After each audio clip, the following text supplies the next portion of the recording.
we have been using one feature of Solidity already without you even noticing.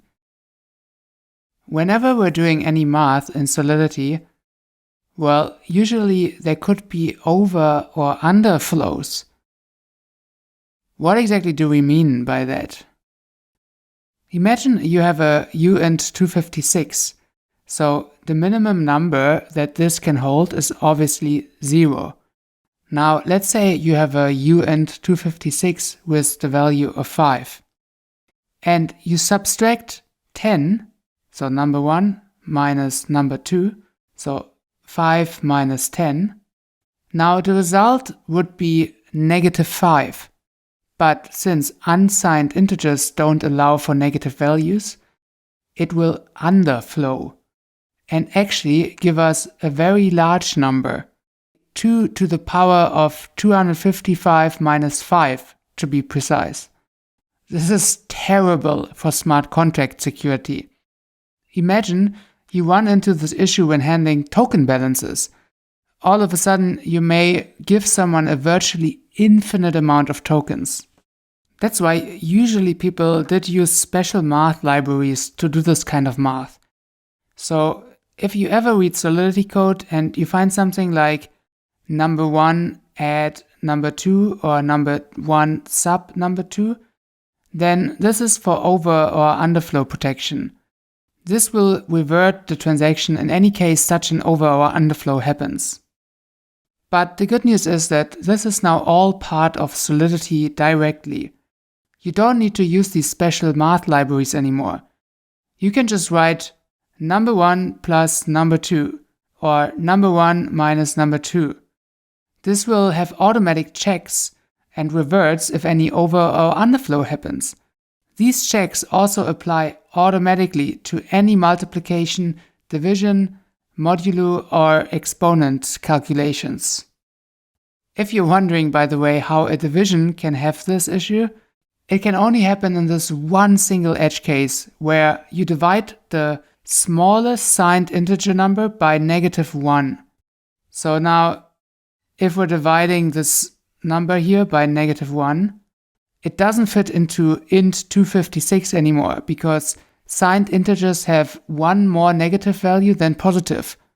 But this is not really that important. This was just if you were wondering how division can underflow. It's unlikely to ever matter to you in real life. In some cases, you may actually intentionally want to have this over or underflow behavior. And for such cases, you can wrap the calculations inside an unchecked block. Only do this if you actually want over or underflows, or if you really care about the last little bit of gas optimizations, and you are 100% sure from your logic that over and underflows can never happen in this case. Obviously, these unchecked calculations are slightly more gas efficient, but really in most cases it's probably not worth the optimization. But maybe if you run a calculation in a for loop thousands of times and you know it cannot over or underflow, then yeah, you can use this unchecked here, but otherwise I would try to avoid unchecked math. Okay, so now let's see how this looks like with a live example. So you can see I have this contract here with a few test functions, and I have two functions that are adding, one with just normal and the other one with the unchecked keyword. And then also the same thing for subtracting.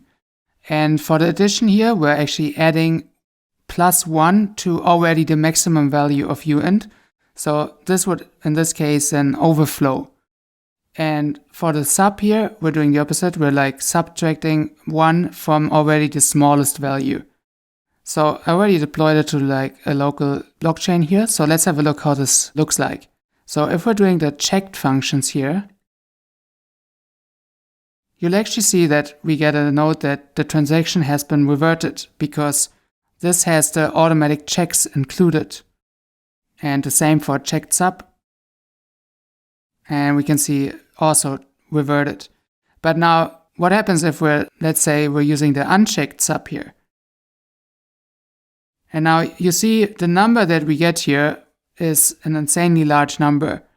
And that is because we're subtracting 1 from the smallest number here, of course, is 0. So 0 minus 1 now underflows and gives us this really large number. And the same for unchecked add, where we have this really large number and we're adding 1 to it and it overflows.